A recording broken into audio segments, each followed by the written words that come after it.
Remote work is about how we build culture, trust, and connections without walls, not about where we work. In this compilation, I share lessons from consulting, leadership, and experience on what remote work really looks like and the mindset that makes it all thrive. Um, yep, please subscribe and enjoy the video.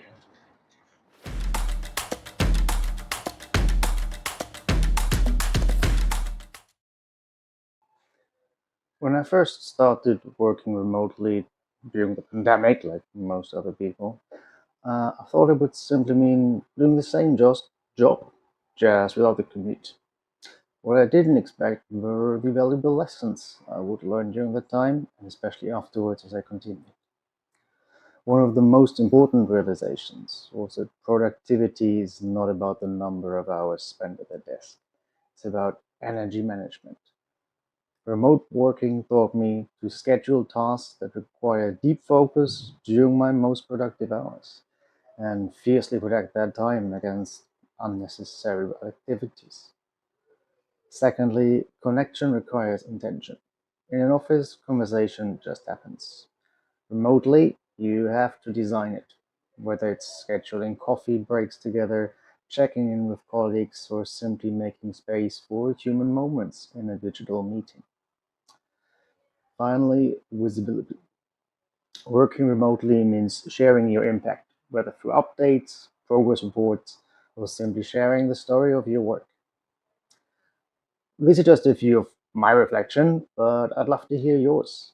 If you worked remotely before, what's the most important lessons that you have learned? Which advice do you have? Please comment below, and thank you for watching.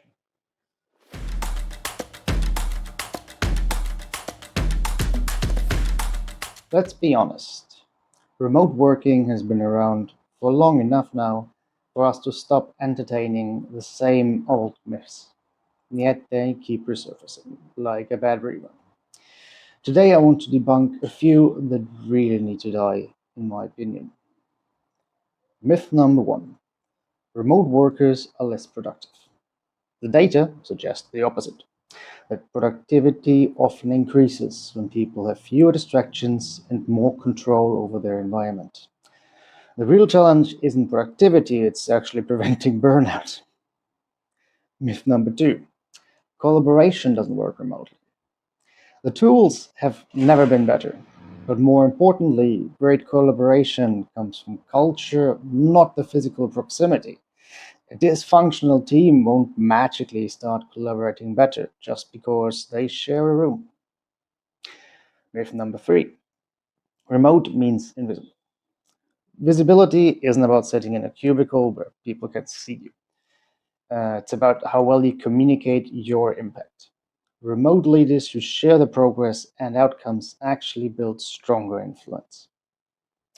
So let's stop perpetuating these myths and start focusing on how to improve remote work. Which remote work myth do you hear most often, and how do you counter it? I'd love to hear your thoughts in the comments below, and thank you for watching.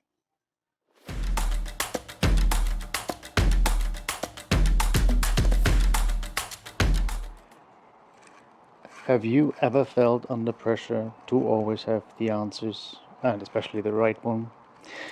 The truth is that pretending that you do can actually erode the trust that people have to you. Real consulting, as well as leadership, isn't about having all the solutions. It's about having the courage to be transparent. Admitting that you do not have the right answer at the moment, that you're about to figure it out. It just shows to your client or to your team that you're being open, that you're honest with them.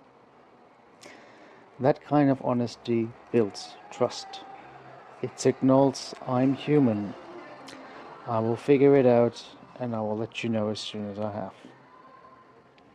Transparency, though, it doesn't mean oversharing. It's about communicating just enough to provide clarity on the bigger picture without providing unnecessary details. Courageous consultants, as well as leaders, they don't pretend. They prioritize truth over appearance, and that inspires your clients or your team to trust you and people in general to follow you. Please let me know in your comments below what's your experience with being courageous and honest in communication, especially with clients or with team members.